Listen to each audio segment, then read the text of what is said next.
Internet, my microphone was slightly unplugged. How are you guys doing? I am tired. I'm tired. That's what I am.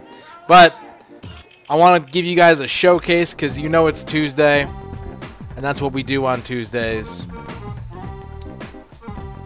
Today we're talking about the Neo Geo, which, if you were a kid in the 90s, was like that was like somehow unboxing a Lamborghini for Christmas if you were able to get one.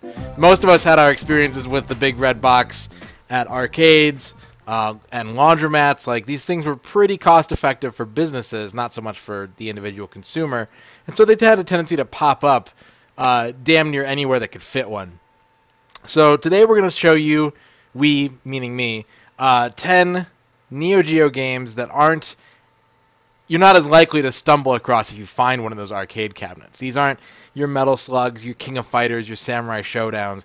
These are a little lower on the commonality list. And if you can find one of these, lucky you. You might be able to pick one up on Steam or in like a Neo Geo bundle that they've released for like the Wii and on Virtual Console and PSN. So if you see something you like tonight, odds are good you can't really go out and buy a copy, but you can certainly download one, most likely, from any manner of digital marketplace. So, let's get one thing out of the way right now. Because this one isn't really unknown, but it needs to be discussed. So I thought I would just lead off with it. Let's just get it out of the way, because some people don't know, but they need to know. I don't know if commonality list is the word that I'm looking for, Rolio, but you know what I mean? Like, you're likely to find certain Neo Geo games more often than others. Like, some are rare, some had a lower print run, some were just higher in demand. Like, you'll see a Samurai Showdown or a Metal Slug in damn near every Neo Geo cabinet you find in the wild. Windjammers, on the other hand, one could hope to be so lucky. So, as you can see by the demo here, Windjammers is basically Pong, but incredible. This is the kind of game that you look at and you say, like, oh my god, like an ultimate Frisbee game, this is the dumbest idea ever. But if you actually sit down and play with your friends, it becomes the hypest shit. And there's a good reason why this game has become really popular at the FGC. Most fighting game tournaments will have a Windjammers side tournament if it's big enough. Because it's that in demand. I think at EVO, I think Xavier Woods from the New Day and WWE won the Windjammers side tournament. Like, it's a big deal. As silly as it looks, this game is really, really fun. Indiscreet's here with the emotes. Thank you, Indiscreet. I'm playing on a fight stick tonight. I figured it would be appropriate for true Neo Geo experience. If you hear clicking, that's me. Alright, so we get our Frisbee tossed, and he's going to fire off a power shot right away. You get a certain number of points depending on where you can cross the plane. The yellow area is worth 3, the red area is worth 5, and if you just make it fall flat on the ground, that's worth 2. There are special moves you can do. Yeah, this is Italy versus Italy first match. First round mirror match.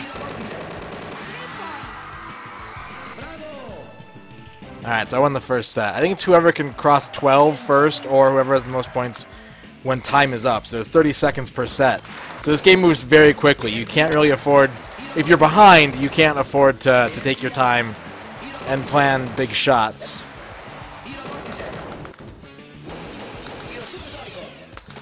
You can put English...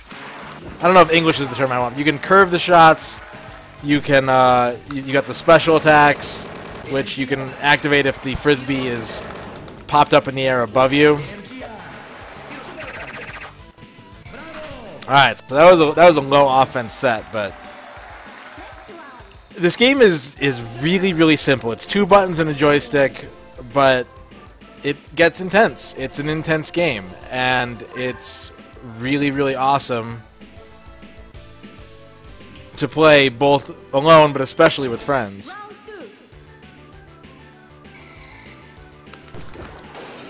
So each course also has its own little unique things about it. This one has these 2 stoppers in the middle, which can really change the angle of the frisbee.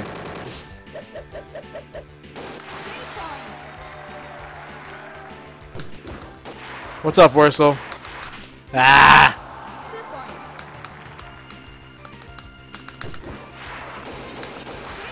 Alright, this German guy is giving me the business. So I lost the first set.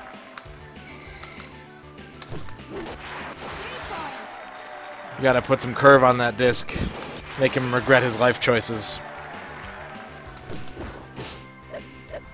Each character has a different special attack. They all kind of look similar. Either they do like little curlies, or they stick to a wall and rocket off to the side.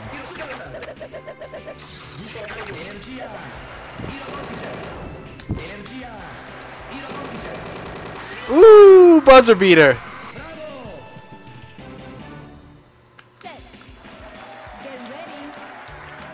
So now we got a final set. There's not a lot to say about this game. It's a Pong tennis analog with some interesting twists. The special abilities, the changing stages. It's a strange game, and it's one that you would look at and think like, that's probably not very fun at all, but it is incredibly fun, and it's fondly thought of by a lot of players. Oh god, he knocked me out with that frisbee. Alright, we're going to continue because I want to at least get to the first bonus stage. Because these are ostensibly arcade games, this is going to be a pretty short stream. It does not really require a lot of demonstration to see what a lot of these games are about, because they're meant to be sort of understood within a couple of minutes.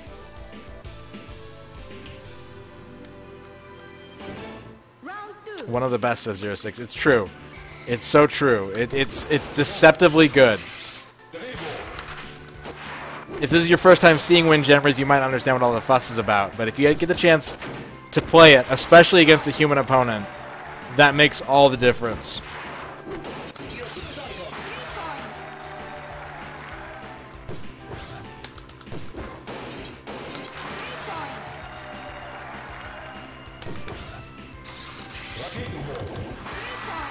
Dang it. This guy is whooping me.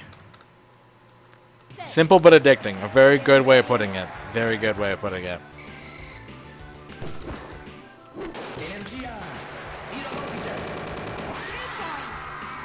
Yeah, very expensive for the MVS. Like I said, its popularity has really grown in the last few years thanks to the fighting game community.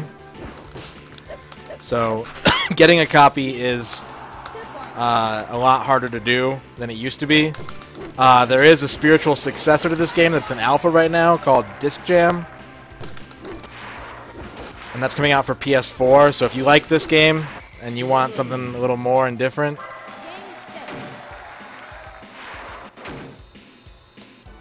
alright, let's try a different character. Let's go with our Korean friend here. 6 different playable characters. They all just have a different balance of speed and power. Those are the only 2 statistics. They do have different charge moves, I believe. Round 2.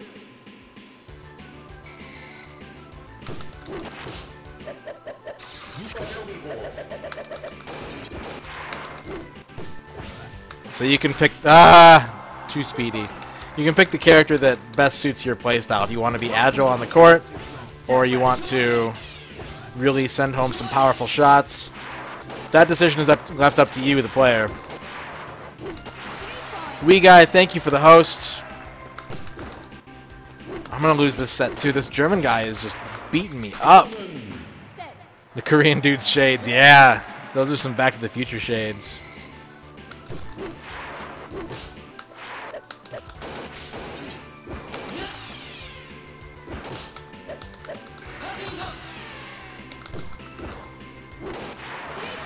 Alright, I might not be able to get to the first bonus stage because this guy is just absolutely giving me work.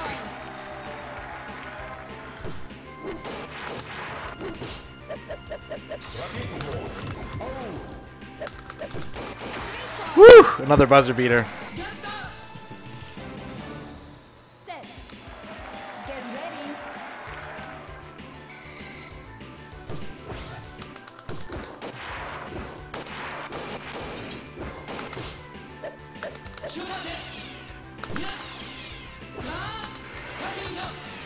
Gotcha. Alright. We just gotta not choke. That's not good. That's not good. Dang it! Oh! With the freebie. See, this game, it just brings excitement out of me. I love playing this game. Next round. I think we get the bonus stage now, yeah. So, now we have to throw this frisbee. And it's up to the dog to jump over sandbathers. Sandbathers? That's not a word. People just chilling on the beach, basically. And then you control the dog, and you get points for how far you throw it and how many obstacles you run to. So that's Windjammers. Really, like I said, not a lot more to it.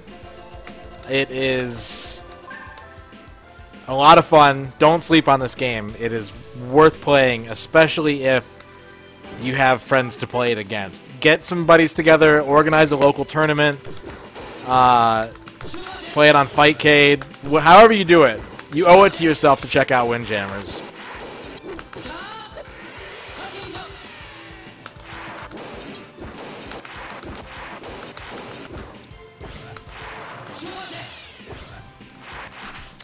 Alright, so that's enough of that. This next game is one that I had a chance to introduce some local people to last week at my usual get-together. I think it's one of the Neo's most innovative games, and when I discovered this game, I immediately took a liking to it.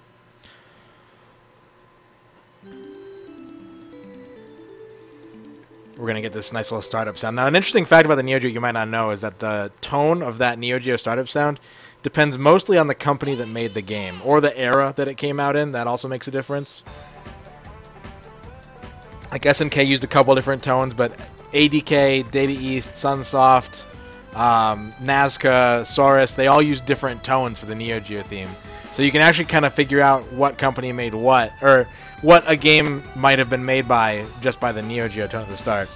So this is Twinkle Star Sprites, obviously like heavily Magical Girl influenced. This game is a shmup, and I believe, yeah, there's a lot of shmups on the Neo Geo. The Neo Geo is mostly, if we're being honest with each other, mostly fighting games and shmups. Those make up probably close to, if not more than half of the Neo Geo library.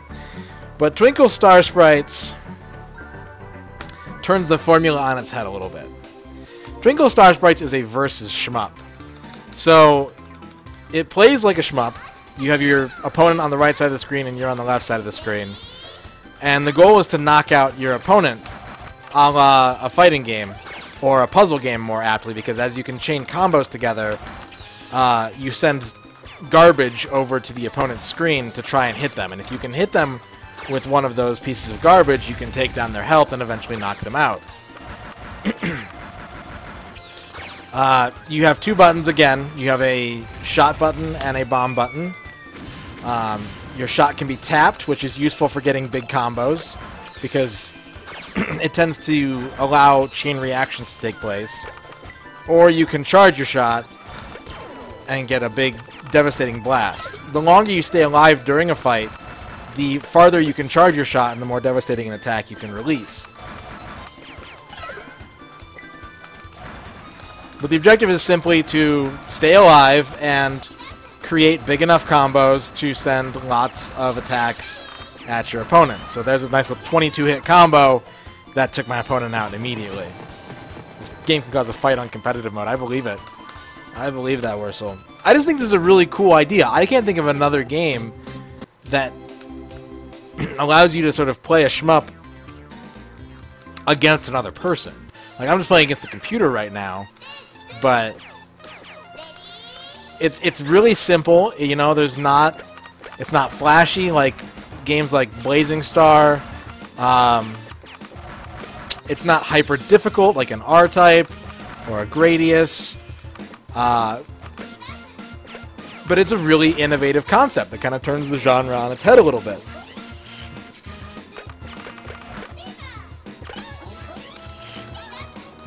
I'm taking damage.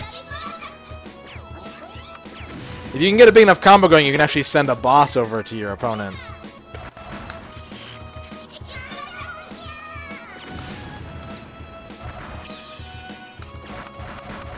But so a big part of this game is sort of allowing things to accumulate on the screen as much as you can, so that you can make a large combo with your tap shot here.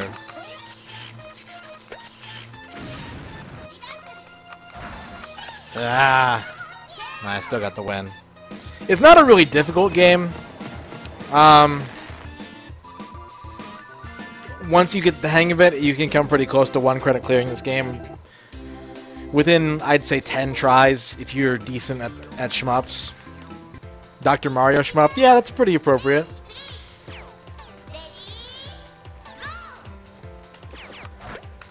It definitely has that puzzle influence, that Puyo Puyo style, you know, big combos equals big garbage for your opponent to deal with.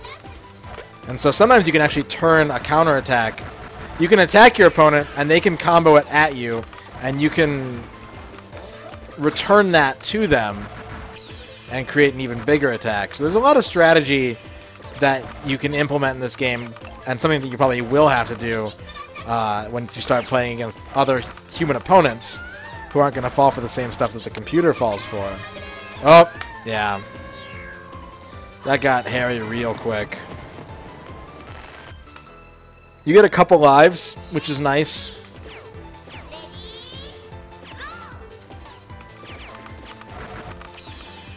It is honestly a pretty forgiving game when it comes to the single-player campaign. But that's not really where this game shines. A lot like Windjammers, and like most Neo Geo games, if we're being completely honest, this is a system that's meant to be played for the most part with 2 people. Whether you're cooperating or competing, the Neo Geo's strength is in its arcade-style design. So if you're, hypothetically speaking, standing shoulder to shoulder with somebody and working to beat them or working with them, you really draw the most out of these games.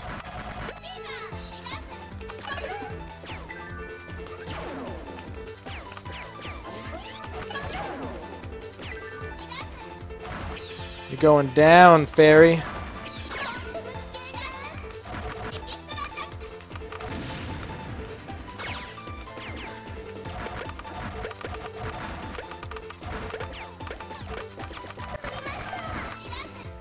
Oh yeah, that's going to be a very powerful attack. And she's already firing some of it back at me, so I have to be careful. If your opponent can repel your attack, no matter how big it is, it can turn into an ugly situation for you right away.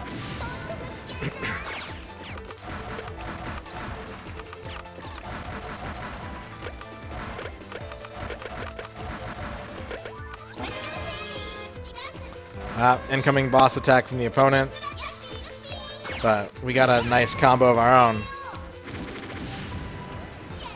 You had to stand close to other people to play. Yeah, you had to be shoulder to shoulder against people, and if they had bad hygiene, you just had to deal with it.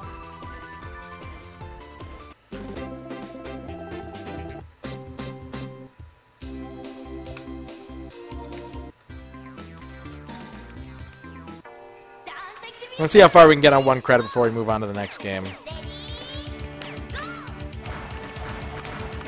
Although there really isn't too much more to see in this game. There's not a lot of content tonight. I chose the Neo Geo because it was unlike anything we've done so far for the showcase, but also because it was going to be a relatively quick one. And I didn't know how much time I was going to have to stream today. Wurzel's first Neo Geo game played was Fatal Fury. I'm trying to remember what mine was. I think it was Samurai Showdown.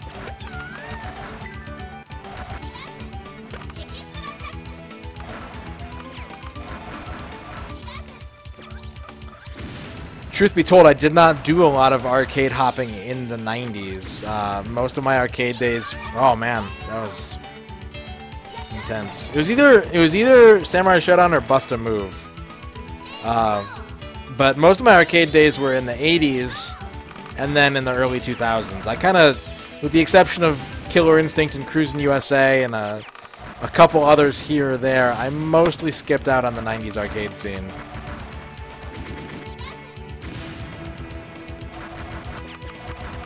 You know, it's something that I would like, if we were going to see a movie and we had time to kill, I would hop in to the arcade section of the theater and look for something good to play.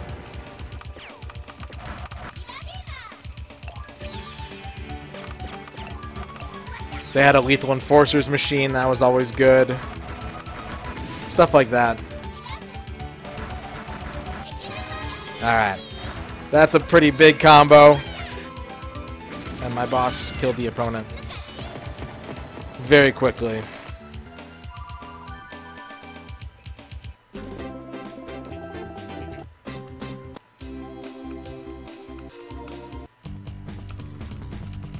Pretty close to the end of the game here. I think there's 3 more stages.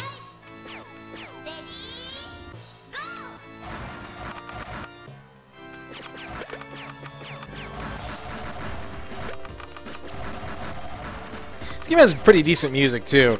The interesting thing about the Neo Geo is that some of the games have really great music and some of them have really bad music. And most of the time in the context of an arcade, it's not easy to tell which is which because arcades tended to be so noisy. And Neo Geo machines are very... Their sound chip is very treble-oriented. There's not a lot of bass in most Neo Geo. And then maybe it's not the sound chip. Maybe it's simply, you know, the sensibilities of the sound designers at the time.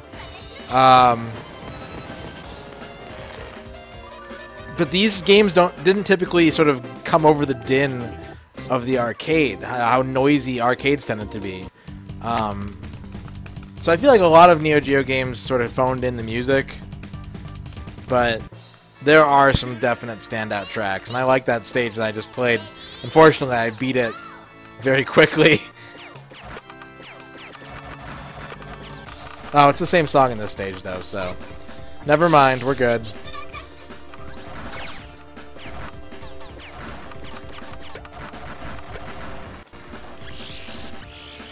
This boss's attack is very seizure-inducing.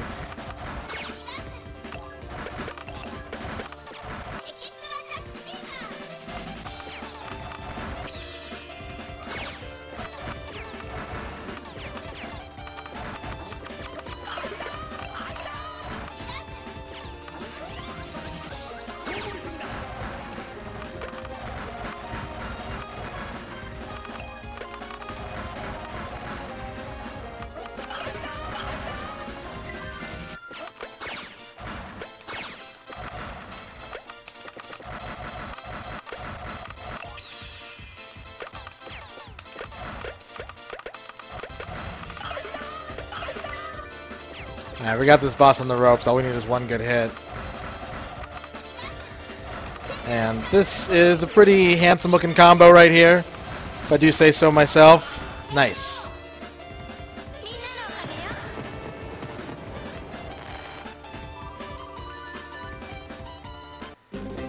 So there's a lot to get used to in this game. Like, you can just try and fight to stay alive, but if you can deal with using the smaller shots, you can build up a pretty healthy combo that does more attack. So there's a couple different playstyles you can use to try and succeed in this game. Match for Melee is a great game, Wurzel. I think it was the last game I cut on the list for tonight to get it down to 10. So if I do a Neo Geo Volume 2, You guys are definitely going to get to see some Match or Melee. And we got a boss attack going already. Nice.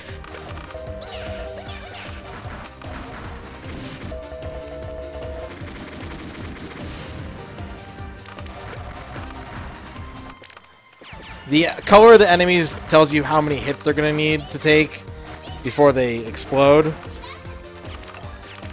So you can kind of use the green and blue enemies to set up big combos. Oh boy. Oh boy. Ah! I hit the bomb a second too late. What's up, Ronnie?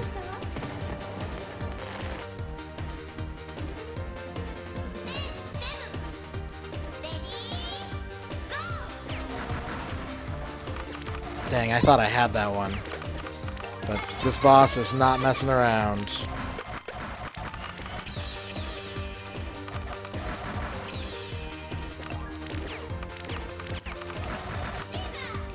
Oof, that was close.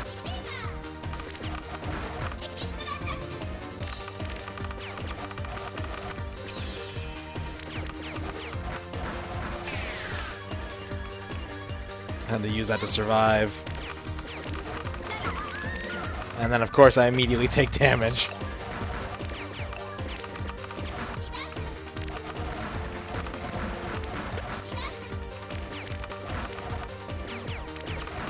I just like playing this game a lot. I think it's a lot less intense than a lot of other shmups, and that makes it more accessible. But the new idea of, you know, playing it as a versus game keeps it from being boring. Because an easy shmup runs the risk of being boring, but this one is innovative, and that makes it more fun to play.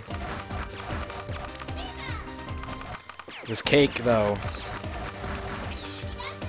Nope.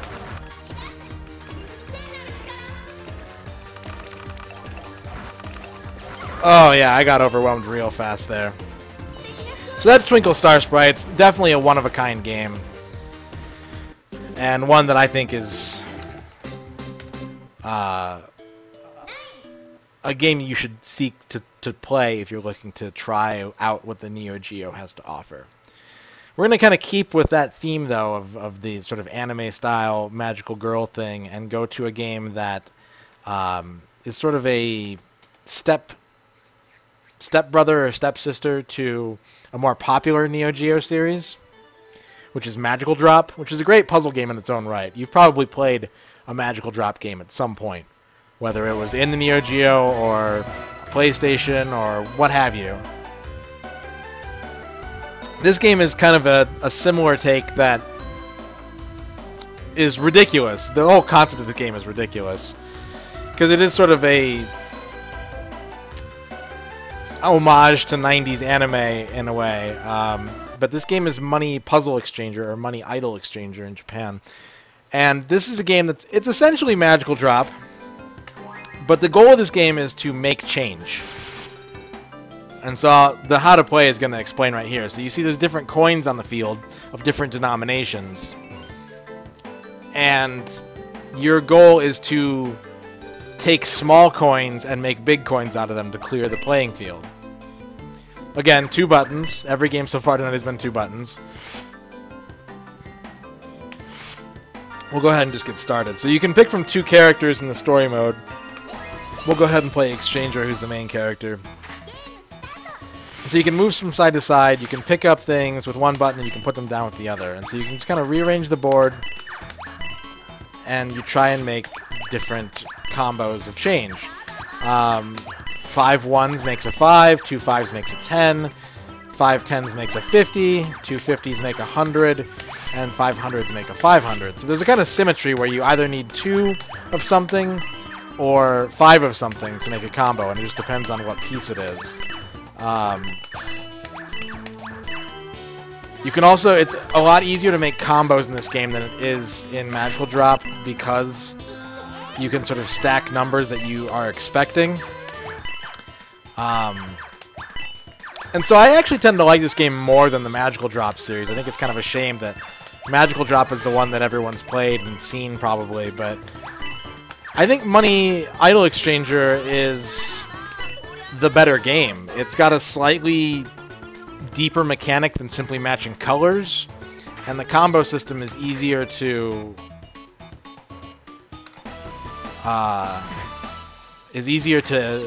implement, even if you're not a master player. You know, like, okay, if I'm gonna make a combo of 10s here, what I'm gonna do is I'm gonna set these up like that, and then drop the 10 in there. And, you know, you can get a 3-hit combo with just minimal planning and understanding of the game. The 500s are your big boss piece. That's what you're kind of striving to get to clear things off the board for good. Yeah, I think Wurzel, like I said in my Facebook post, if you know the Neo Geo, if you have any kind of experience delving into the Neo Geo's library, I don't think I'm gonna be surprising a lot of people tonight, but I do want to show off some of my favorite games for the system that aren't as mainstream as others. Ronnie, this is game number 3. All you've missed so far is Windjammers, and you were here for the tail end of Twinkle Star Sprites, so you haven't missed much. There's also these little power pieces that you can, if you can match 2 of these, you get a different effect, so I'll show you guys real quick here. Does it not work that way? Do I need to use these to make a combo? Yeah, there we go. So it upgrades all of that piece to the next highest piece. You wouldn't think a game about making change could be fun, but Money Idol Exchanger is a lot of fun, I think. It's a unique puzzle game. Not crazy unique, because, again, it is basically a reskin of Magical Drop with one new idea. But it's got good music. The characters are pretty cool looking. And it has that kind of tongue-in-cheek humor that a lot of Neo Geo games had, whether intentionally or unintentionally.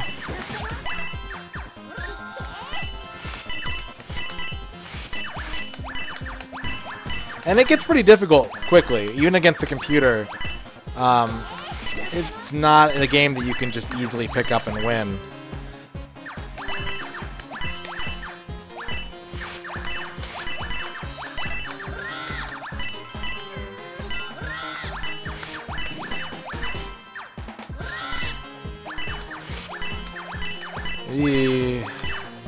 My board is pretty full right now.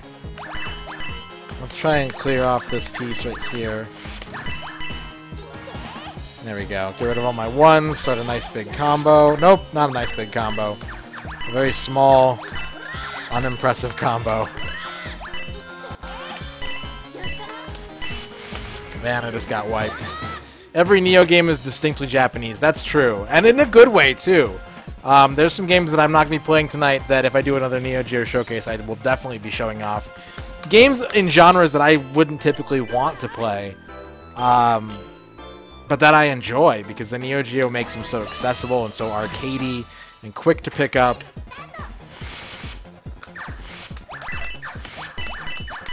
Oh, you bring up a good point, Wurzel. Yeah, like, a lot of puzzle games are color-based, and this one is a sort of a nice alternative, since these pieces are different colors, but you can rely solely on the numbers. If you have issues seeing colors, it's pretty accessible compared to other puzzle games, which is nice.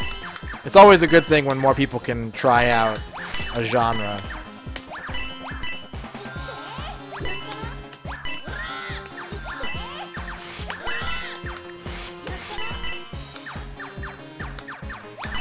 There isn't a whole lot more to say about this game. I just think it's a neat idea. It's something I've never seen anywhere else. And it's fun, because, you know, Magical Drop is a fun game. And this is just another wrinkle on that if you're tired of just matching colors, you have something new to do in this game. The Neo Geo does have some great puzzle games on it. They all tend to kind of get overshadowed by Puzzle Bobble, and to a lesser extent Puzzle to Pawn. But there's good stuff here, and Money Idol Exchanger is just sort of the tip of the iceberg. This computer is whooping me, though. But again, not much more to say here, so we're just going to end that. Now, I wanted to kind of downplay the strengths of the Neo library, things that I'm sure people have seen over and over and over again. So I wanted to limit the amount of shmups that I played. And in fact, strictly speaking, Twinkle Star Sprites is going to be the only shmup we play tonight. And I also wanted to limit the number of fighting games that I played because there's so many fighting games on the Neo Geo. But there are a couple that I want to show you guys right now that don't quite have the immediate appeal or name recognition that a lot of SNK's fighters on the system had, like Samurai Showdown, Fatal Fury, King of Fighters, The Last Blade even. There's some other fighters on this system that are worth looking into. So I'm going to show you guys a couple right now that I think are underappreciated, that fit the bill of this showcase. So this is a rare Sunsoft appearance on the Neo Geo. They didn't do too much for the system. And this storyline is basically Dragon Ball.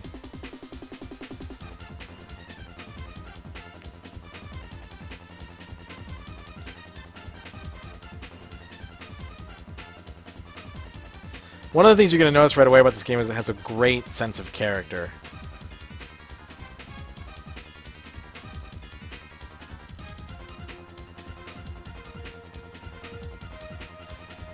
So this is, as Ronnie stated, Waku Waku 7. It is a fast-paced, sort of beginner-level fighting game that is very satisfying to play, even if you are familiar with fighting games. So we've got 2 punches, 2 kicks, like any Neo Geo fighter, basically. It's got down attacks, like a 3D fighter would. And as you've guessed in the chat, the goal of this game is basically to beat everyone up and take their Waku Waku balls.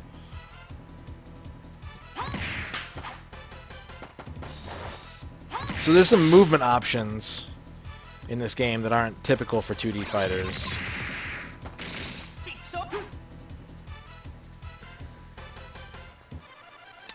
Here's the biggest weakness of this game, is a lack of selectable characters. Since it is Waku Waku 7, there are only 7 characters. They're all very unique, but have similar command moves. We're going to start with the basic character, Rai. Oh, I forgot how good the character select song was in this game. Alright, next time I continue, we're going to go back to that.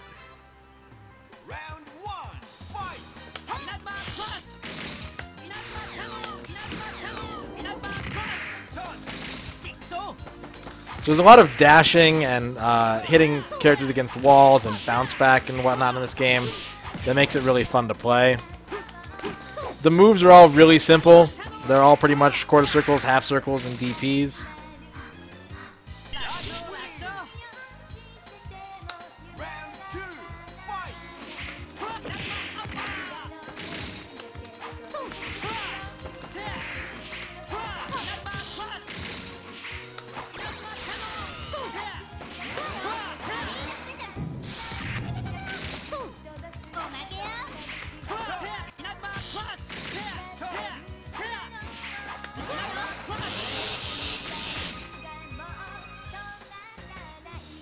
Galaxy Fight, yeah, Galaxy Fight is really hard.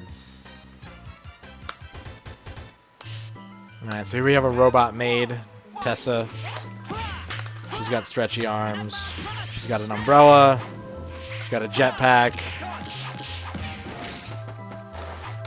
And each stage in arcade mode, you get more and more power meters because you essentially have more balls to use.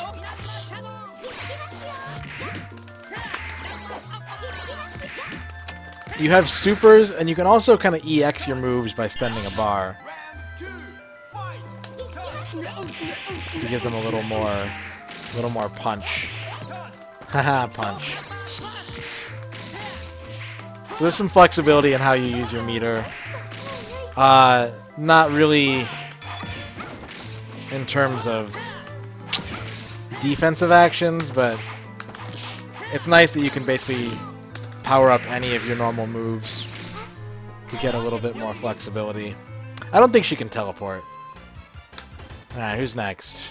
Here we have our cool elf vampire dude. And the cool thing about the character design in this game is that they basically lampoon different kinds of anime characters. Like we've got Rai here, who's very much sort of like a athletic hero. He bikes to each stage. We had the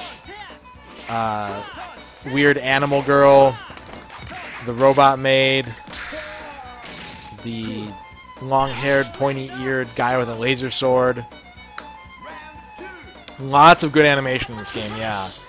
I just think this game is a lot of fun to play. I don't think it's been ported to too much, aside from, I think, an import Japanese PS1 version.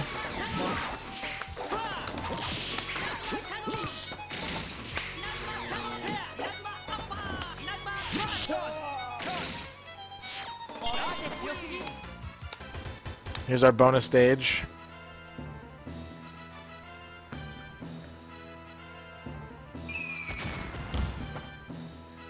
Which is against the sandbag, whose name is Mr. Bonus.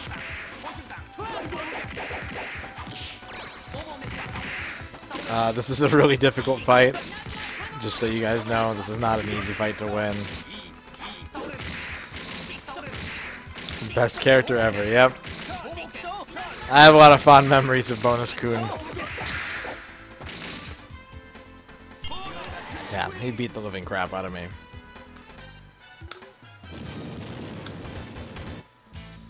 Here's our old guy with a whip. His name is Dandy J. He's got a cat and a pack of cigarettes. And he's got a cool theme, too.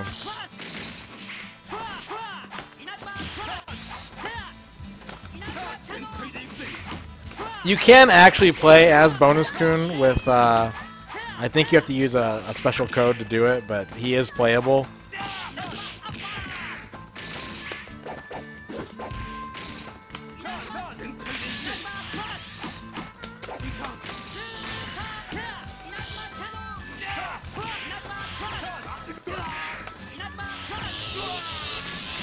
Neo Bomberman is a great game. That game's a lot of fun. There's a lot of good stuff on this system, so if you see something you've never played before today, definitely check it out.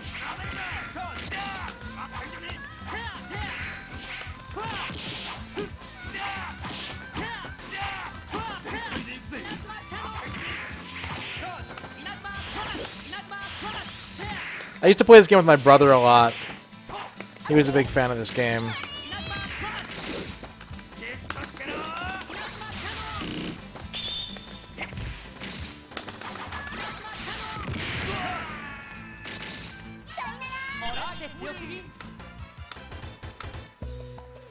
Here's our big Totoro character,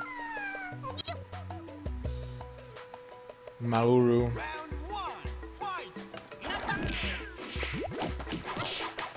He's cute and he hits pretty hard.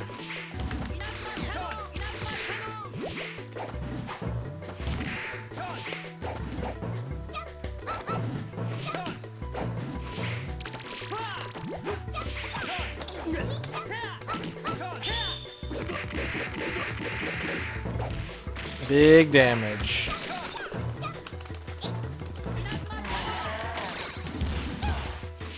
So really, this game is pretty simple.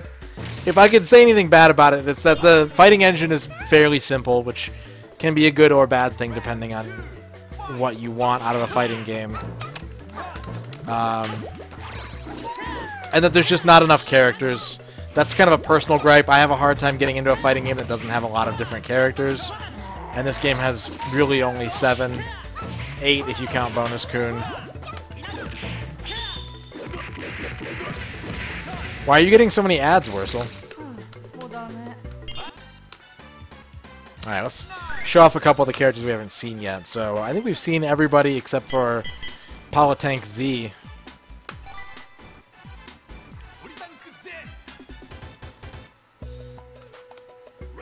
Which is this police tank, operated by a very small person and his dog partner.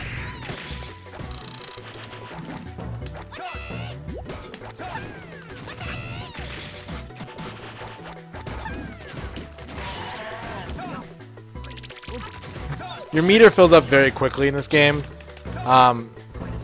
You don't even have to do anything for your meter to fill up. It helps if you are. That makes it fill up more quickly. But it fills up on its own as well.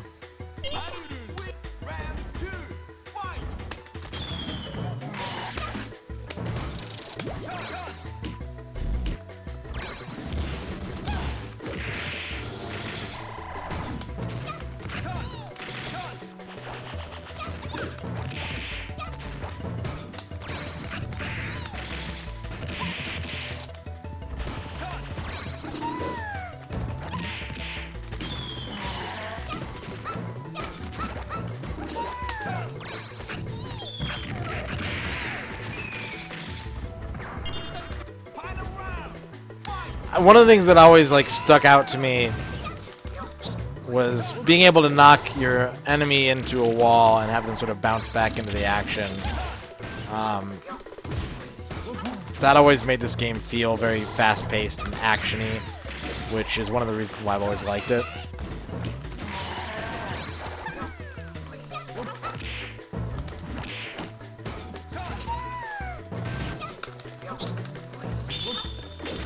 Alright, well, Maoru's putting in work on me, but that's Waku Waku 7. A lot of fun. Needs more characters. Would love to see them come back to this game at some point, but probably not going to happen. Alright, now for this next game, this is another fighting game we're going to play. I want to, right off the bat, just say I'm going to look really bad at this game. And there's two reasons for that. One is that I am not good at this game. And the other reason is that this game, even on the on an SNK system, who is renowned and well known for programming unfair boss fights into their games, this game has really brutal AI. And it's one of the later Neo Geo games, but it's really cool and it's a lot of fun to play.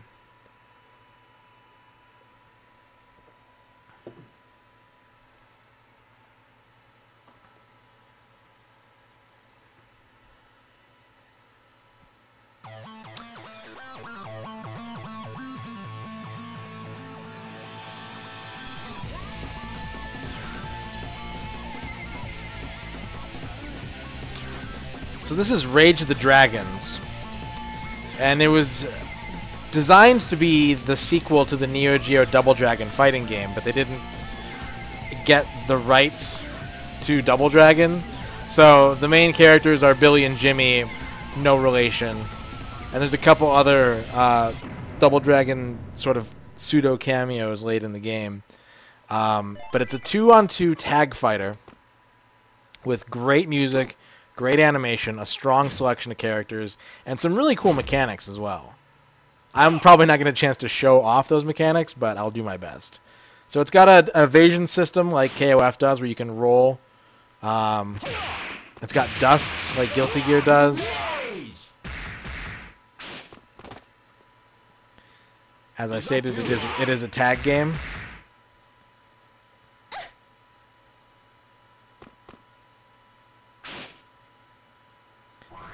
And as you saw there, it has a mechanic where you can spend a character's life meter to power up your other character. So we'll keep it basic. We'll start with the two main characters here, Billy and Lynn. No, this is Rage of the Dragons, Capybara.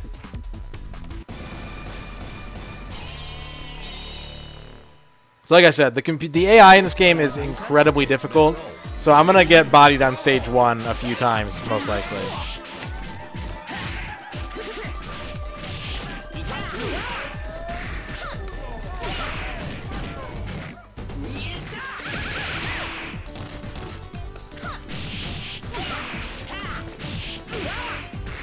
It does kind of, it's the same era. It does kind of like Garou. It's a few years after Garou, I think, actually, but...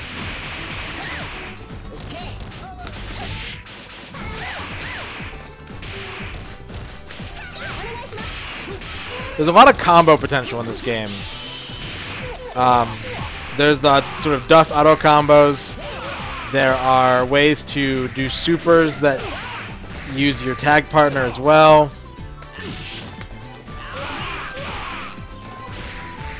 It's a very flashy game, and it's a lot of fun to play against other people. Against the computer, it's just kind of an exercise in getting your ass beat.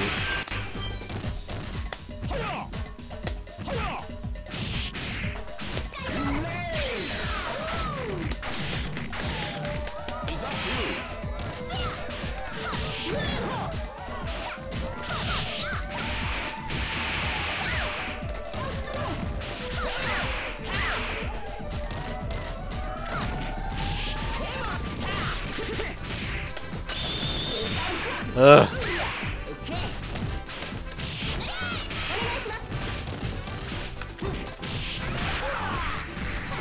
Definitely check out, go on YouTube or something afterwards and check out all the different tag combos and stuff you can do in this game, because they're really cool looking.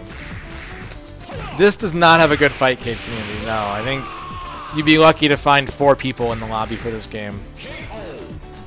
But you can always go on Fightcade and get people to join you in games.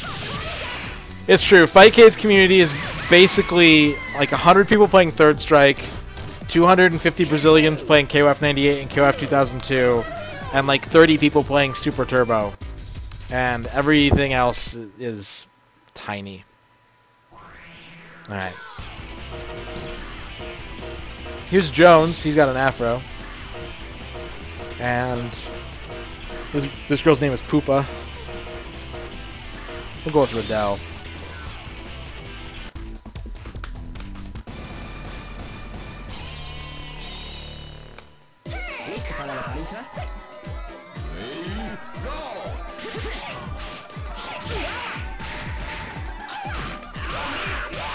Black Belt Jones.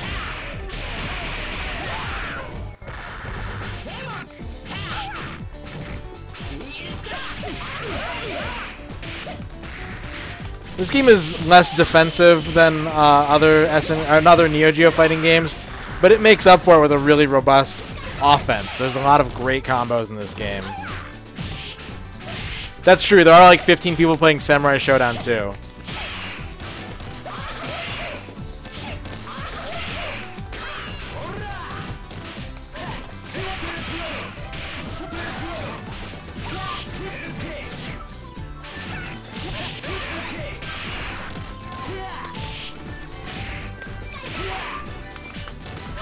Dang it.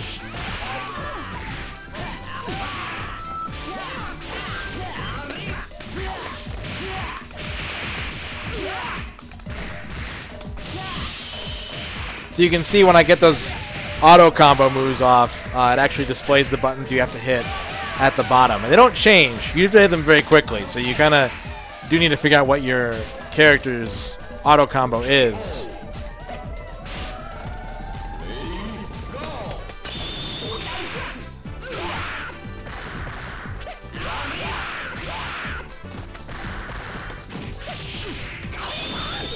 Dang it.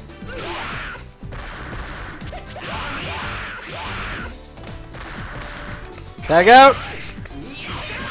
No, tag out! There we go. I'd love to beat the first stage. This is a great fighting game if you just like to push buttons and do attacks. Obviously, that's not the best way to play a fighting game, but the combos are so flashy and the offense is so satisfying in this game that you're kind of getting more out of it when you just go all-out offense in this game.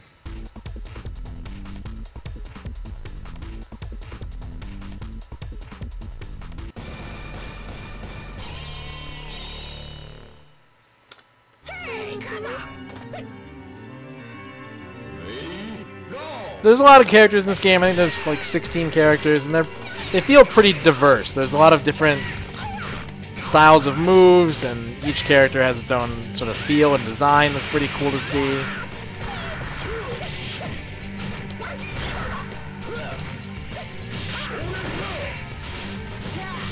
This one is pretty hard to find in a cabinet because it is such a late Neo Geo game, but if you get the chance to play it, definitely try this game out. If you do it in an arcade, be aware the computer is going to take your money lickety-split.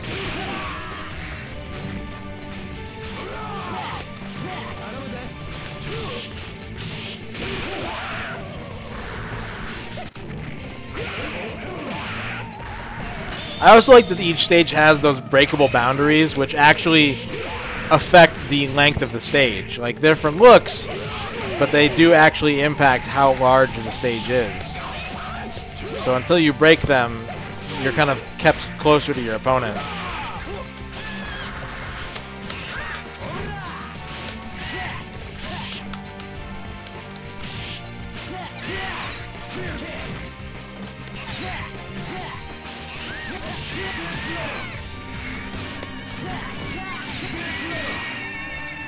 I'm actually doing pretty good with these guys. What's up, Shintakuma? Shintakuma? I'm guessing by the name you're a big SNK fan. But yeah, this game is a lot of fun.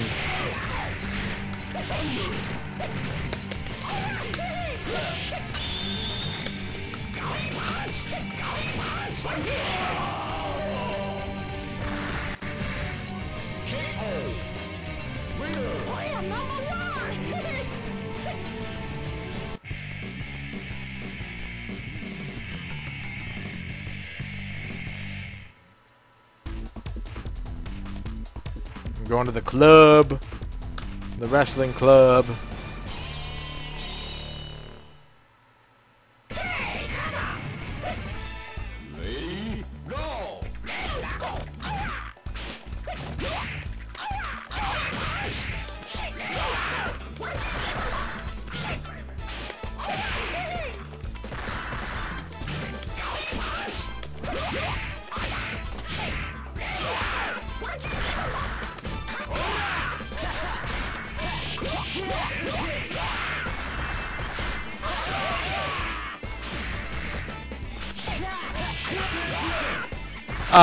The reason I didn't... I went with this game over Power Instinct Match or Melee for tonight.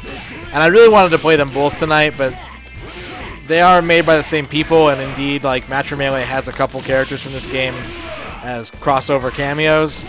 So I figured for tonight I would start with Rage of the Dragons, and if I do another Neo Geo showcase in the future, you'll get another similarly styled fighting game in Match or Melee.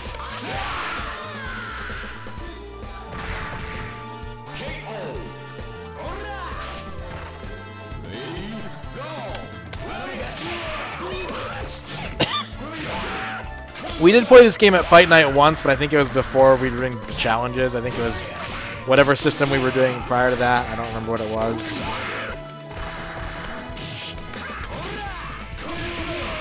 I don't know how to do the combo tag. Shin Takuma. I'm a scrub at this game. Like I told everyone earlier, like if you want to see some of the cool stuff in this game, go on YouTube and look up the tag moves. Because they're really flashy and cool looking. Apparently I'm on a tear now. All I had to do was continue once. Hey, come on! That's it, honey.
One of the double dragons, yep.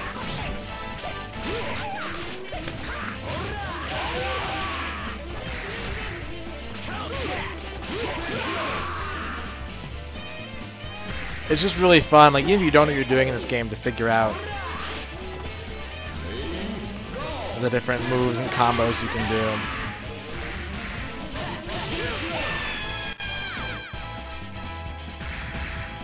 I'm really liking Riddell.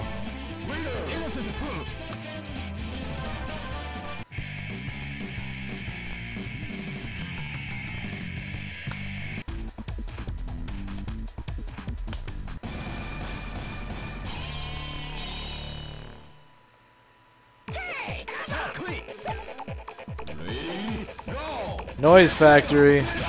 It's like a malt shop for ravers.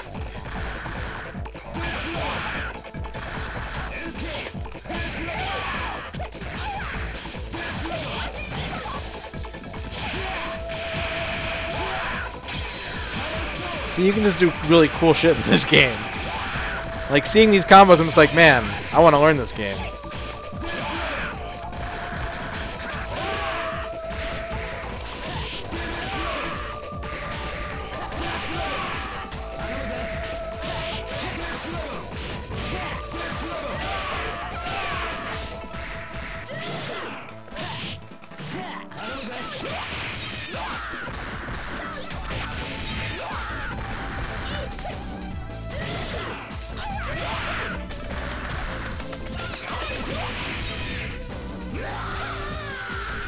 And this is where I hit my wall. Unless Riddell can do some serious work here on his own.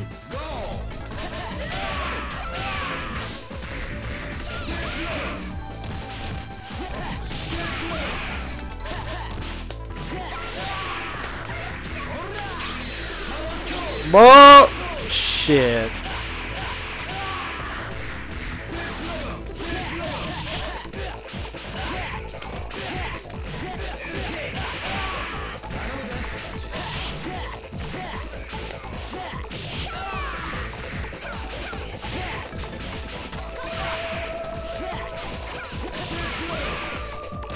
Oh, it's getting kind of close, though. I don't know. I might have something here. I might have something here.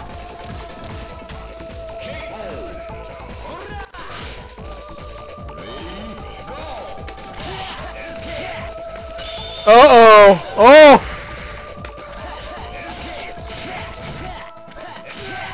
Wow. I didn't think I was going to win that one.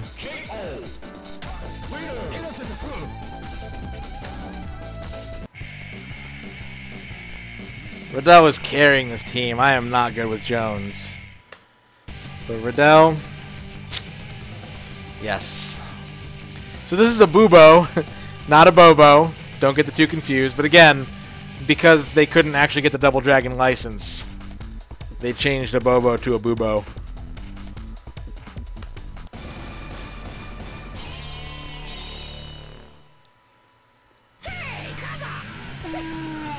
He's wearing a very awesome pink tank top with a heart on it and bowling shoes. He looks like if Knuckles was if Sonic Boom Knuckles was a human, he would be a Bubo. He's also destroying me right now.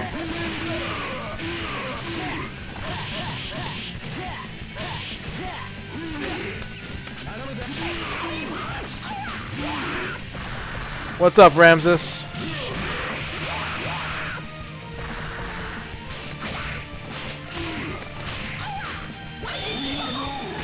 Oh boy.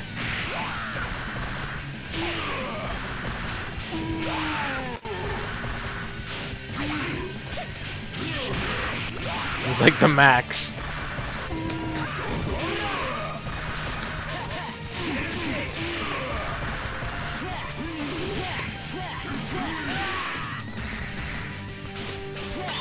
Abubo's biceps have biceps.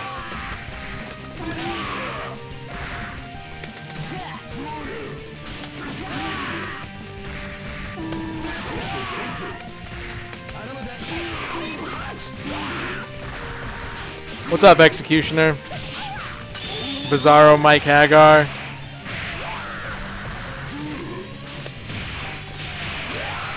Sorry, Jones.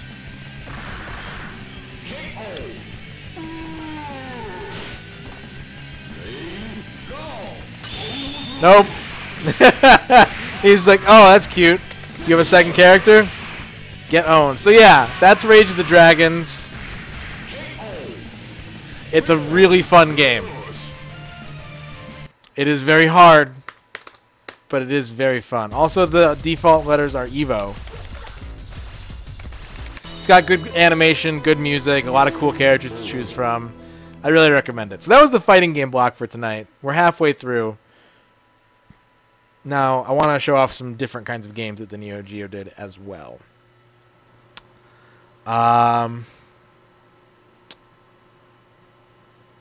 those of you that know me know that I really like racing games. And the Neo Geo actually has a couple pretty cool racing games, which is weird because it is a joystick-based system, but it does have some pretty fun racing games.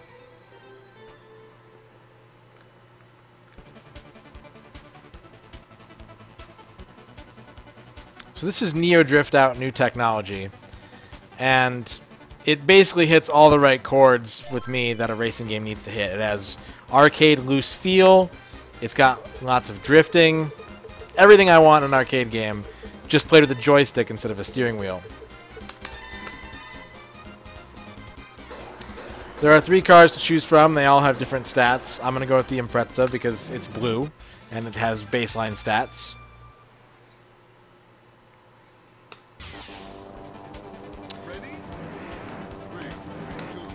It's a very simple game. You got a gas button, a brake button, and the stick.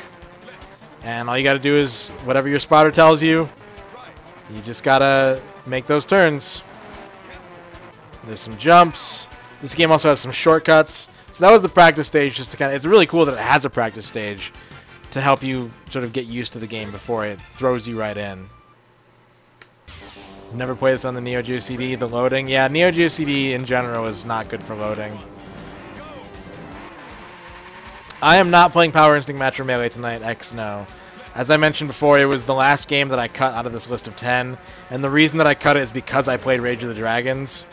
And the two are kind of similar. Like, Metro Melee is a great game, but I wanted to show Rage of the Dragons, and I didn't want to be redundant by having them both on the list.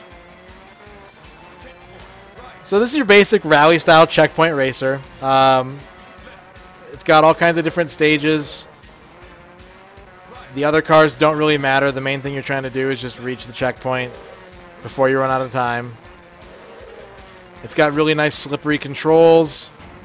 There are some shortcuts you can find that the spotter will point them out. And sometimes the main course is actually faster than the shortcut is. But this game is just fast and quick and fun. There's not really a lot of... I don't think there's any two-player you can do.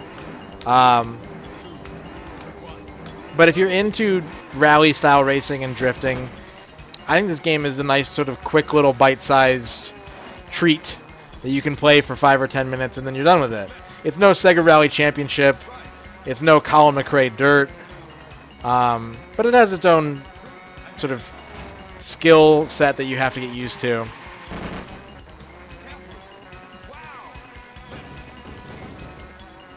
And I think that you might not immediately, for obvious reasons, think of the Neo Geo when it comes to racing games. But yeah, they have a few of these rally-style games on the system. And some of them are kind of boring, but it's kind of a 50-50 split. Neo Drift Out is really good, and there's another one called Overtop that I like a lot.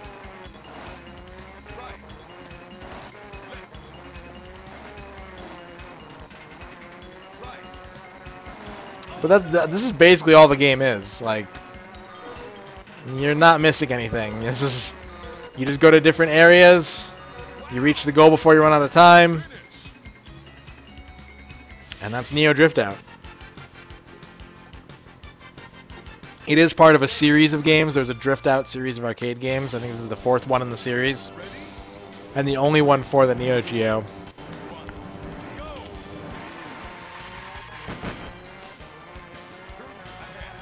It's got some decent music, but the music in this game is really quiet. They put a higher volume emphasis on the engine sounds. And it kind of makes sense since you sort of need to hear what your spotter is calling out. But you can also just use the pictures.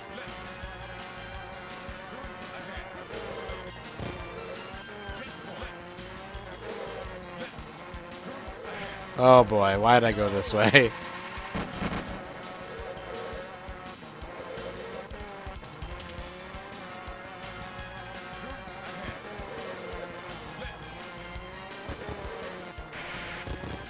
And each course kind of has its own sort of design, like we've seen the dirt course and the road course, and this is kind of the icy level.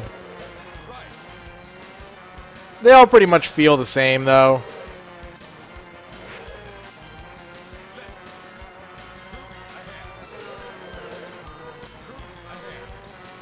Oh boy, I'm almost out of time.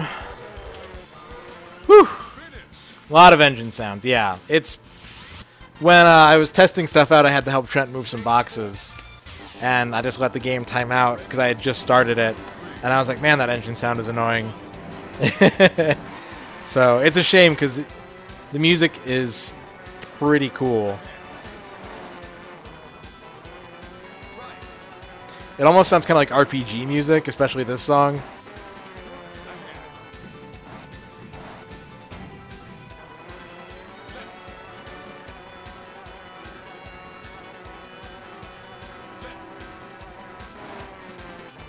There aren't really any turns in this game that you need to hit the brake for, so you can kind of just hold down the A button the whole time you're playing.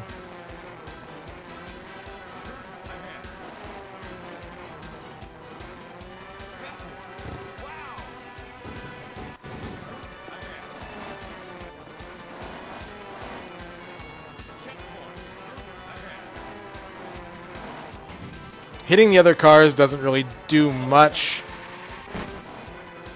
It makes the guy scream no, and the other car goes spiraling out of control. I think it slows you down a little bit, or deducts time off the clock.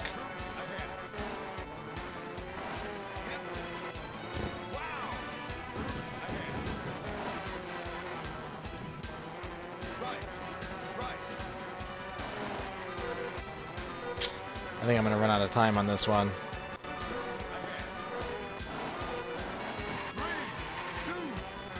Oh! 7/100 of a second.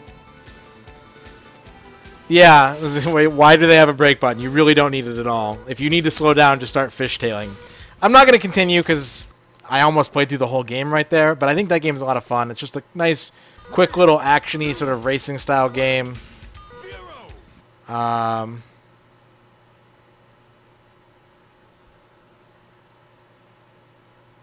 my god, the internet at the new house is so good.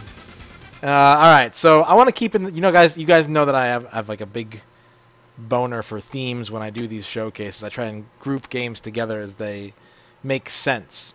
So, whereas I think a lot of people might be surprised at how much I actually enjoy arcade-style racing games. I love to drift. I love to just, you know, foot on the gas pedal unless I'm turning and then pump it and fishtail the back of the car. I love doing that. It's one of my favorite feelings in a video game.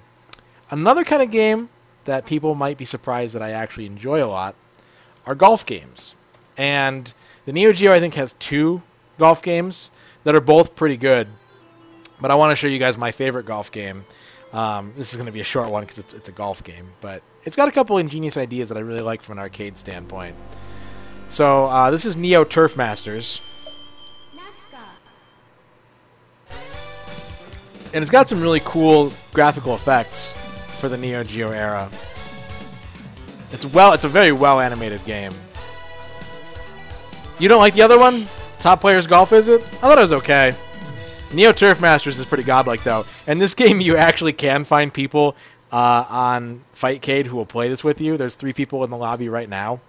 So this is your basic video golf game. It's a 3-button game. You use 2 of the buttons to decide if you're going to hook the ball or not. Hook or slice the ball. And the other one is just how you pick everything. So you got 6 different golfers to choose from. They each have different stats. This Australian is very angry. I'm going to go with cool German dude here. And we'll play in Australia. So right away you're going to see some cool animation effects in the game. Is that Bubbles from Trailer Park Boys? It kind of looks like Bubbles, yeah. So the cool thing that this game does from an arcade standpoint is that a lot of arcade sports games are rigged, basically. You know, it's just like you pay for time, and it has nothing to do with your skill level. Neo Turf Masters, you are actually playing against your skill. Because the better you can do on each hole, the longer you'll get to play.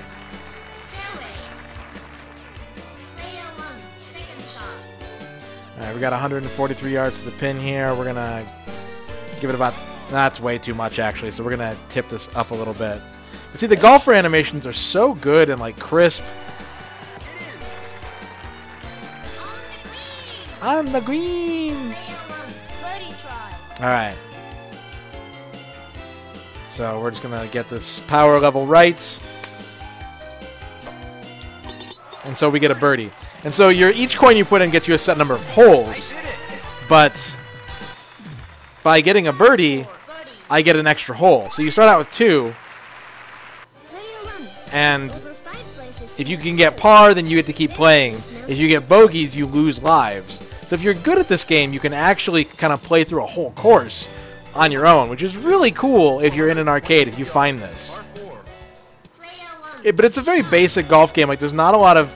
It really screams that sort of arcade design where it's very simple. You don't really need to get into the crazy mechanics of golf.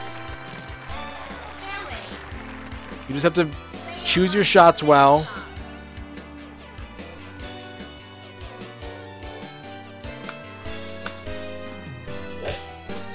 And get your timing straight. And enjoy this nice music.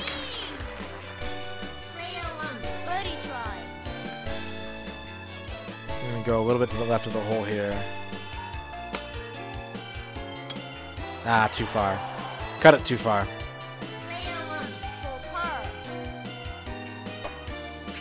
But I like the animation in this game. It moves quickly.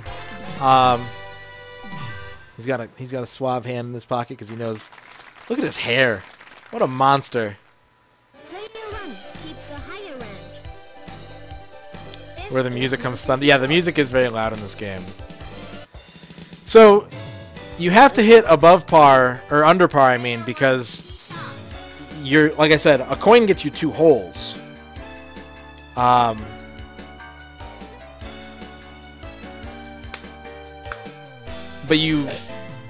if you just hit 2 pars, you're done after 2 holes. You have to put in another coin. So if you can get birdies, you can get eagles and hole-in-ones. There are actually task runs of this game, which are pretty interesting to watch. Then you can keep playing. So getting good at this game nets you... Oh my god, I'm doing terrible. Nets you a very long bang for your buck. But even if you're not paying for it, if you're just enjoying this game on a compilation or as a download, I hit this way too hard. And I missed it. Even better. It's just a fun little golf game. I would say it's even simpler than Mario Golf is. And I have a soft spot for golf games. I really do. As long as they're accessible and easy to play. And this hits all the right notes for me. I think this is a great golf game. And you might be surprised to even think of an arcade golf game, but Neo Turf Masters, mwah, is delicious.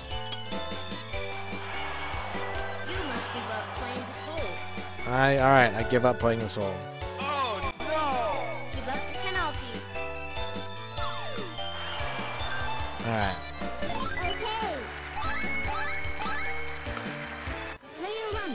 Yeah, Hot Shots Golf is another great, great game. I love Mario Golf, I love Hot Shots Golf, I love Neo Turf Masters. Those are really the big 3 for me. There are a couple other that I enjoy. But these are the ones that I really just love to play. There's not a whole lot more to show, so we're just going to go ahead and hit this ball into the ocean. I think it's got great graphics, though. It's got nice booming sound. Nope, that's not quite ocean enough for me, considering that it is still on the fairway. So let's go ahead and just... we're going to go ahead and aim for that island over there. It's a nice par 5. Good shot. Alright. That's Neo Turf Masters. It's a lot of fun. You can actually find people to play this with on Fightcade, which is pretty incredible. Just a lot of fun. A lot of fun. I love good, simple golf games that you can enjoy on your own or with other people, and Neo Turf Masters is one of those games. Alright. This next game, out of all the Neo Geo games tonight, this is the one that I discovered most recently. I discovered this one, I think, last week, actually. Had never heard of this game, but I think it's pretty cool.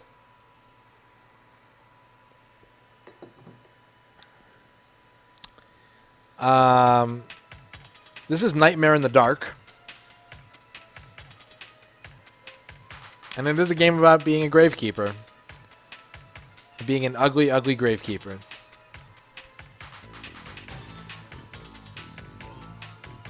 It's got some pretty cool music.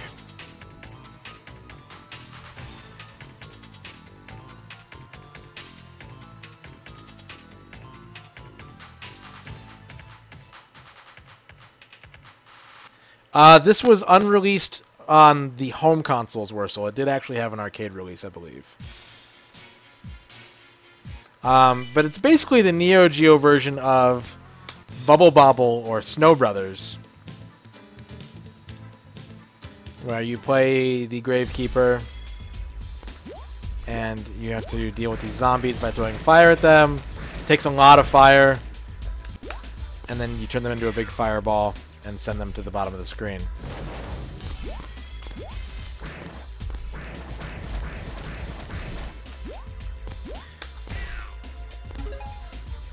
Pretty much all there is to this game, like right away you can get that kind of Bubble Bobble feel from it.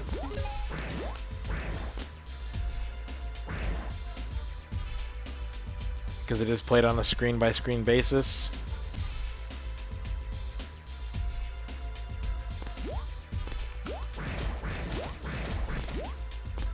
You can get some nice combos going if you can aim your shot. You can clear a whole stage in one go.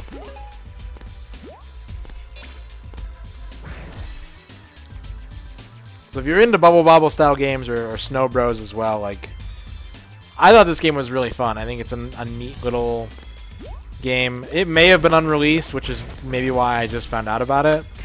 But I think it's pretty fun to play. You get power-ups the same as you would in Bubble Bobble that change how strong your fire is or how fast you move. And you can also play it 2 players simultaneously.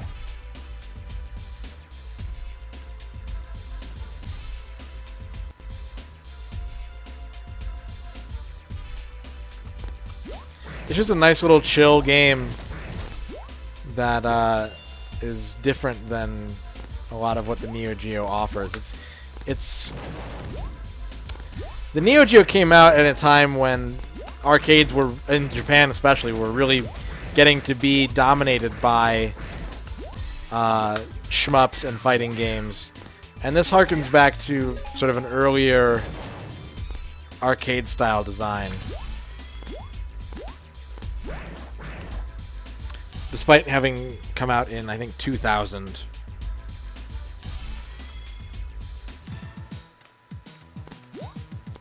We got a boss fight to deal with here.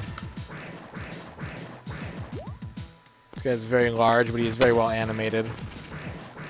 There's an odd kind of charm to this game. Like, it's not the most flashy or, you know, engaging Neo Geo game, but there's some decent character design in it. And I think the music is pretty chill as well, with its use of sampled percussion, and it's not what you maybe would expect from a game about a gravekeeper, but I like it.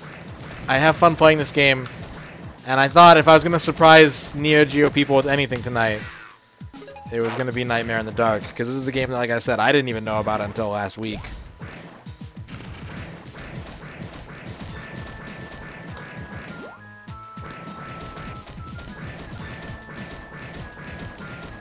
Big downside of this game is the amount of damage you have to give enemies.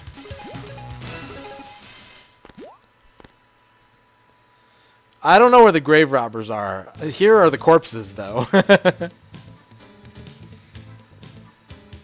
music reminds me a lot of like PS1 era games when, or even Sega CD, and I really missed this because I thought it was cool. It was a nice blend of like video game style composition, and the idea that with CD audio you use live instrumentation for everything. So I enjoy that a lot. Top Hunter is a good game, Whistle, definitely. I like the graphics on the little stage transition, too. I think it's very clean and smooth.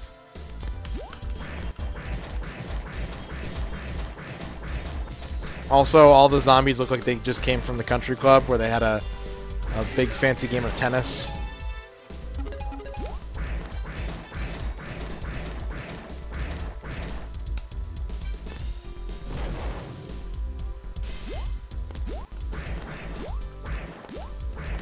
It's just, excuse me, it's just a nice classic style arcade game, which is a nice break from the monotony of fighters and shmups in the Neo Geo.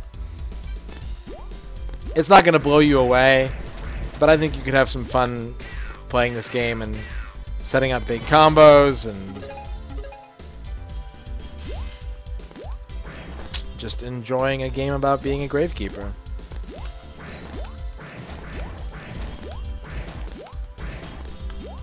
I don't know how I'm going to get to that. Oh, there we go.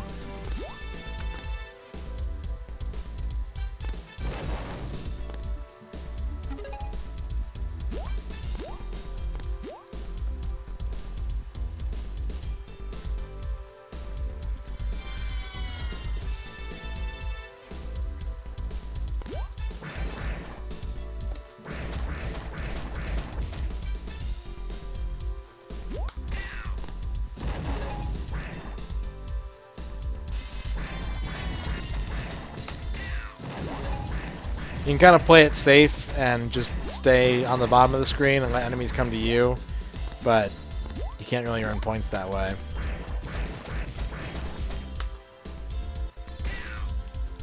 Spooky game. It is a spooky game.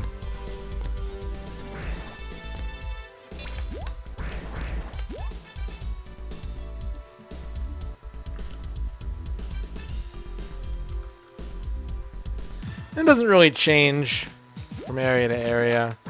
It's pretty consistent. These bosses are big and colorful and vibrant, though. Well rendered. They remind me a lot of like Mario RPG bosses, the way they're rendered differently from other things in the game. There isn't really a whole lot else to show, though. Like I said, pretty straightforward game. Really cool. Something that I like.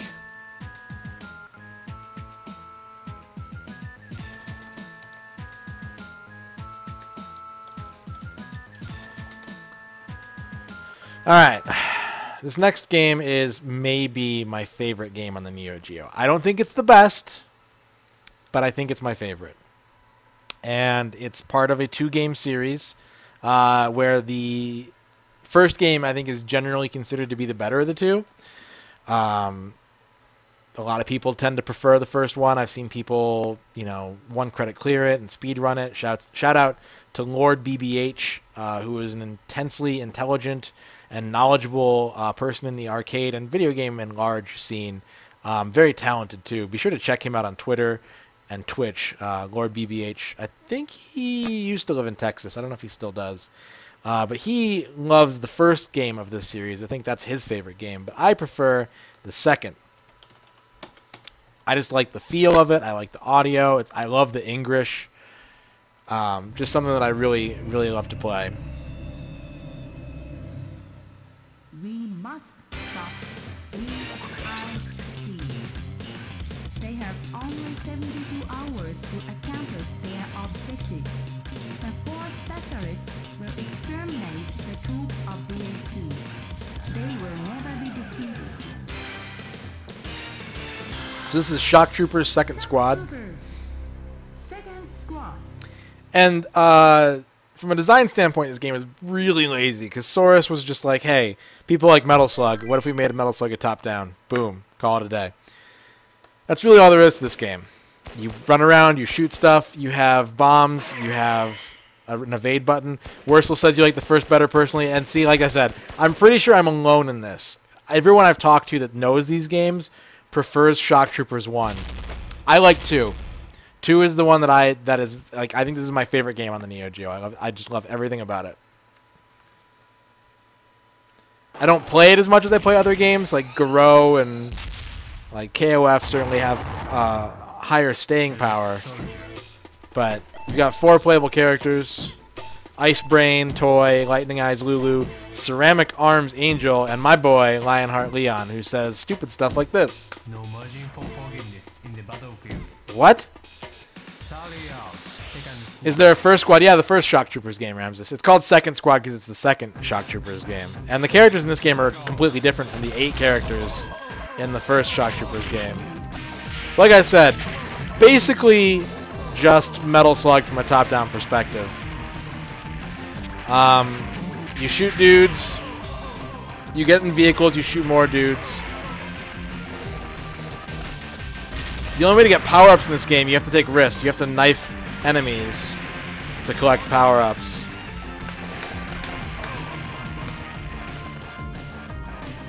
And I did a very bad job of knifing enemies there, but that's okay. Yeah, a lot of slowdown in this game.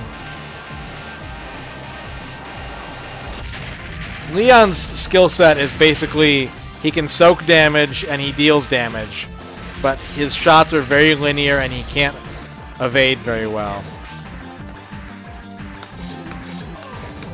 Every time I see the word bonus, I think of the way bonus is said in this game. Like, that's how influential this game is to me. I always think of bonus. But it's got cool big vehicles. It's got a rockin' soundtrack. You just shoot a lot of dudes. It's not as precise or as clean as a Metal Slug game is. But I really enjoy this game.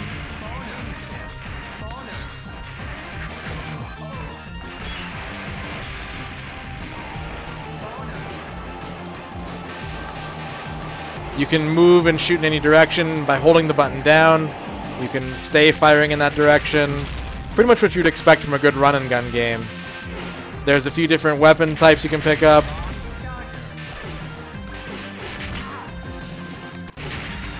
You can take a lot more damage in this game than you can in a game like Metal Slug as well. Like, you have 3 lives and you have a health bar at the top of the screen. And you can get life pickups.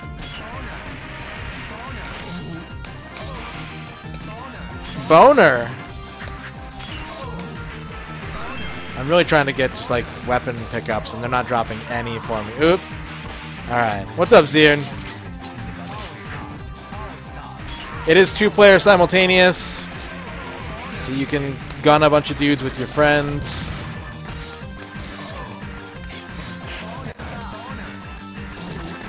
Yeah, you can play for a long time in this game, too. This is another one that if you're in an arcade and you find this machine, you can enjoy a significant amount of gameplay on just 1 credit.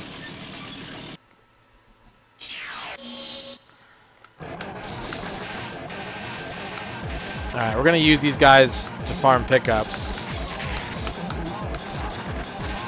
Didn't get my level 3 gun, though, but that's okay.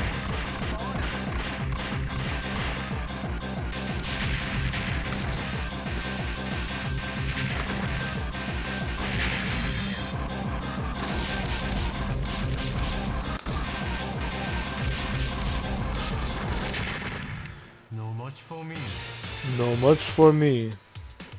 I'm doing pretty good. Tired. A lot of moving, but a lot more to do still, too.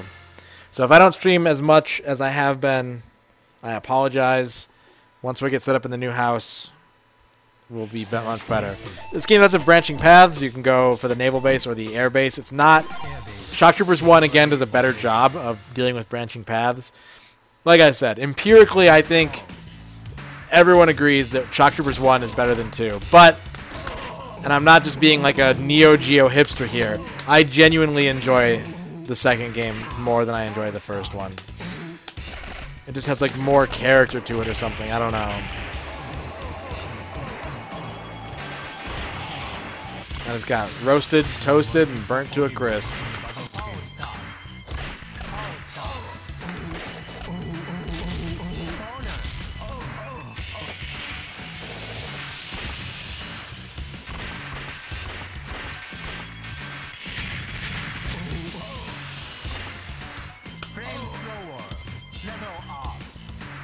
They are like two completely different games. It's true. Similar kind of play style, the same top-down run and gun, but they do feel very, very different.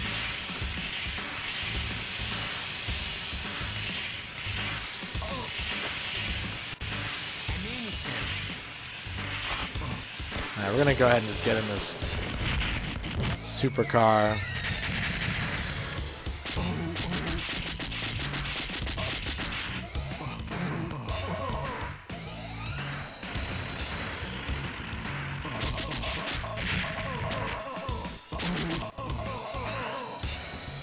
There's a nice combo-based system if you're playing for points.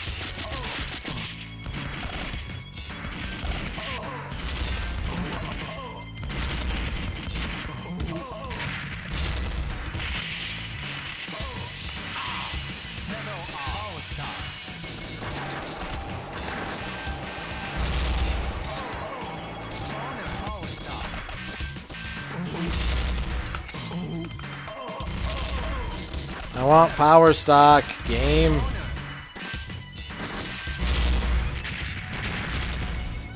This has nice, meaty, bass booming explosions. Sounds really good coming out of a Neo Geo cabinet.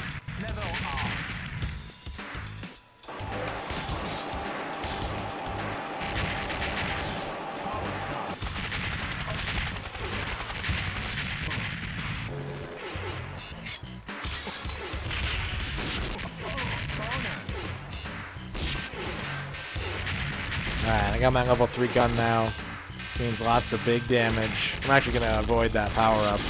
Just because I prefer my level 3 gun to that round shot. I mean, round shot's good for crowd control, which is what they set me up for there, but... yeah, there's a lot of ninja flipping soldiers.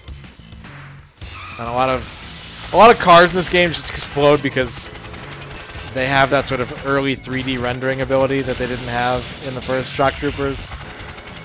The first Shock Troopers has a very clean, sort of hand-drawn look to it. Maybe not hand-drawn, but like sprite work. And this one, they were very much like, hey, let's just render everything in 3D. And that makes it look a little more dated, but I prefer it.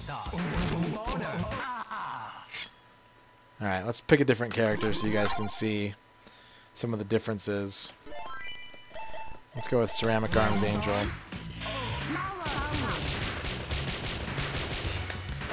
Her bomb does that. She's a little faster. NGE Freak played Spirit of Speed 1937. I'm sorry, you said you wanted bad Dreamcast games.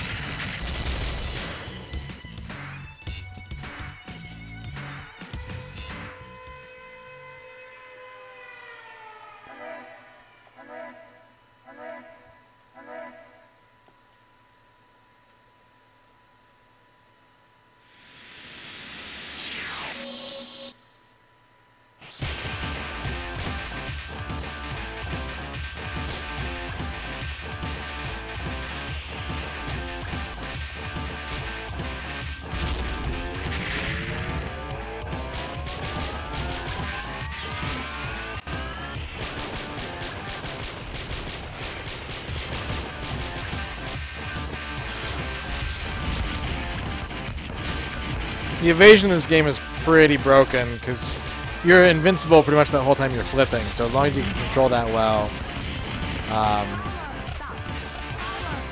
you can live. I realized the irony in that I was explaining that and then I died, but like I said, this is a game that you can do, or as Wurzel brought up, like you start playing this game and you're going for like how far can you get on one credit. You're going to be playing for a good amount of time. Especially depending on which character you play as, since some of them take damage better than others.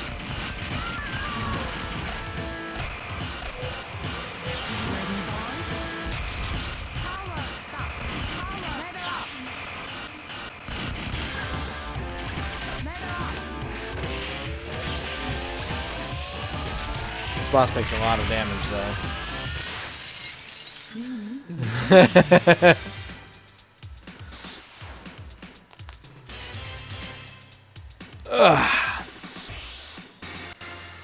we're going to tease the first bit of this next level, and then we're going to move to our final game of the showcase.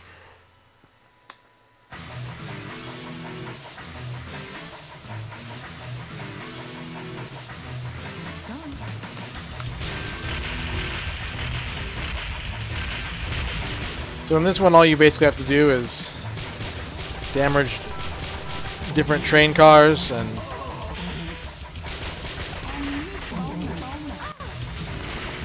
make your way to the front of the supply line.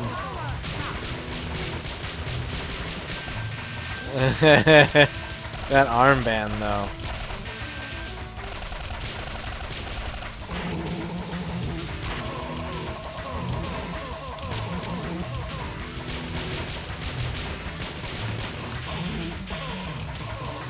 She uses like some weird pepper spray or something instead of a combat knife.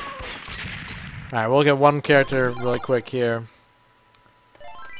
I'll go with Toy. Toy's weird because he has this laser.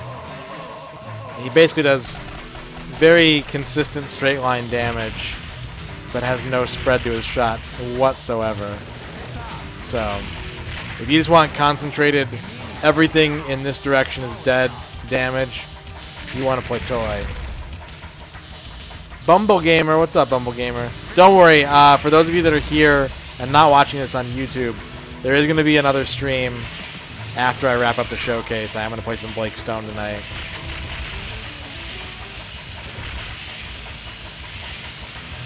But, as I said at the beginning, the Neo Geo, like, games are pretty quick on this system as far as getting a taste of what they're all about. You don't need to spend a lot of time playing them, so this is going to be a pretty short showcase. Toy's bomb is pretty cool too, where it just detonates around him in a circle.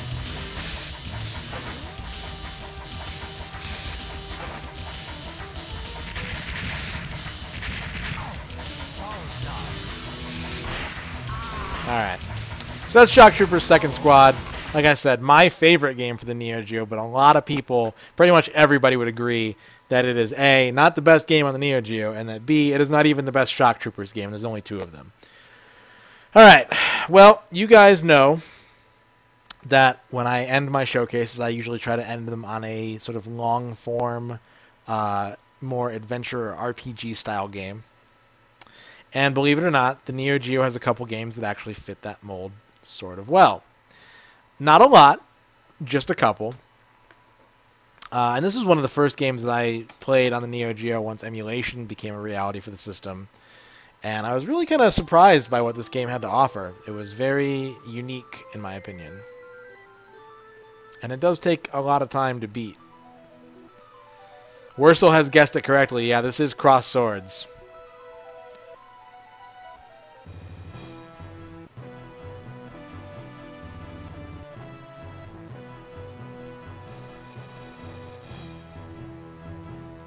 The best way I can describe Cross Swords is sort of like a really basic Punch-Out RPG. So we're going to go start with Chapter 1. And the game is made up of a series of chapters and scenes. This is a very early Neo Geo game. So this guy's telling me, asking me for help, and this giant mouse just cuts him dead. Cross Swords 2 is Neo CD, and I'm not playing Neo CD stuff, and X, you know, it just comes down to a series of decisions, which game I end up picking. I have my reasoning, and I went with Cross Swords over Super Spy. I like Super Spy, but I think Super Spy is a little cheesier and a little less fair than this game is.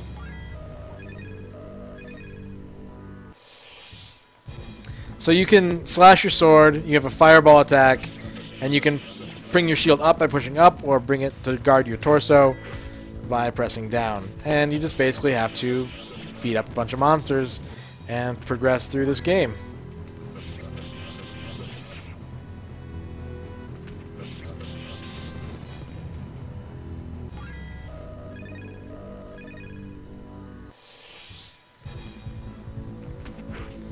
But it has, like, because your character is this sort of like wireframe design, and you have to react to different kinds of enemy attacks. It really reminds me of Punch-Out. Because if you can block, you get some free damage against your opponent.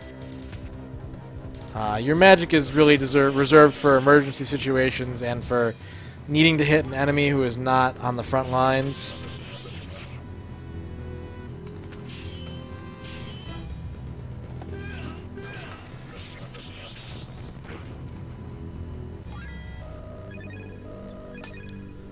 You have a health meter, you have an experience gauge, you have gold that you can use to buy things.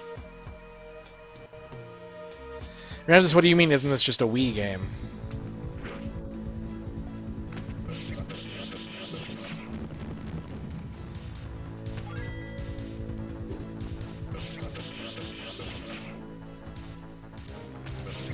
It's pretty straightforward, and it takes a long time to beat this game. You know, it's...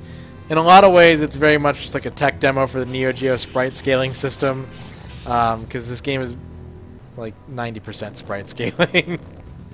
But I think it's pretty cool. I thought it was a really neat idea for an arcade game, and if you don't mind pumping quarter after quarter into it, or getting really good at it, then, you know, you can have a nice sort of long-form single-player, or two players, you can see at the bottom of the screen, two players can play simultaneously, just sort of adventure through this game.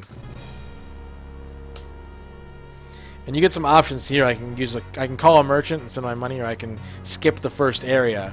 And at the start of every chapter, you get that choice. So you can really prioritize what's more important.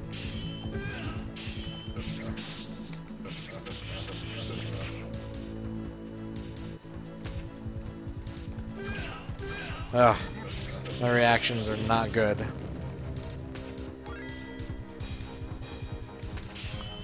But yeah, between the other two games that are really like this on the system were already mentioned in chat, which is that this game got a sequel for the Neo CD, and then there's the Super Spy, which came out around the same time. There's another game that Lord BBH has played a lot. He can actually one-credit clear that game, which is really impressive, and if you guys ever go to his Twitch or his YouTube, you can watch him do that.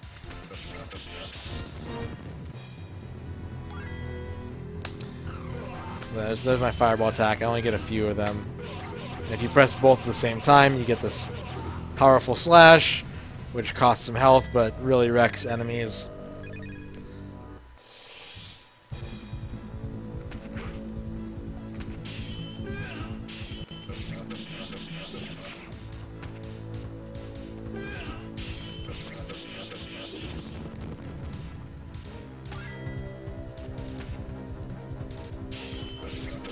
But yeah, it's basically if you can get used to sort of like Punch-Out style reactions, you can get pretty good at this game pretty quickly. It is very long. It is very tedious. To try and play through the whole thing takes a long time to do, especially for an arcade game. But it is a pretty cool experience. And like I said, one of the first games on the Neo Geo that once emulation became a possibility, and I got a chance to check out a lot of games that my local arcades didn't carry, or that were, you know, not in every Neo Geo cabinet out there. This is one of the first ones that really kind of leapt out to me as cool and different.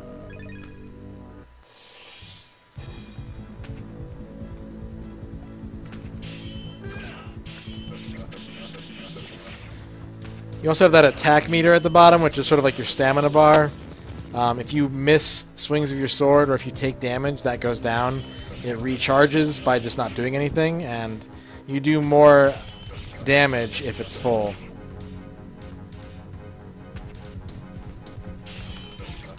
He even goes down like Little Mac. He does. Like I said, if you ever wanted a Punch-Out RPG, this is about the closest you're going to get to it.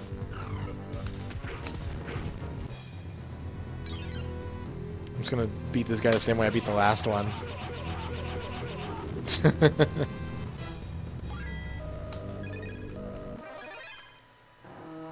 And every time you level up, you get a bigger max health bar, so there is a slight bit of progression in this game.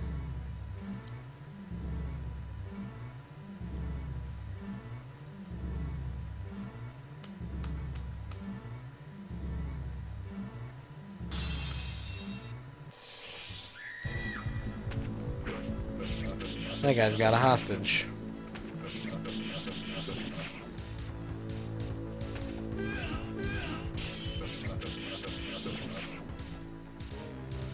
But there you guys go. There's our Neo Geo showcase for the night. Just keeping it short and sweet. Hopefully you guys saw something that if you didn't... I didn't expect to surprise a lot of people with games tonight. But I did want to touch on some of my favorite games for the system. Alright.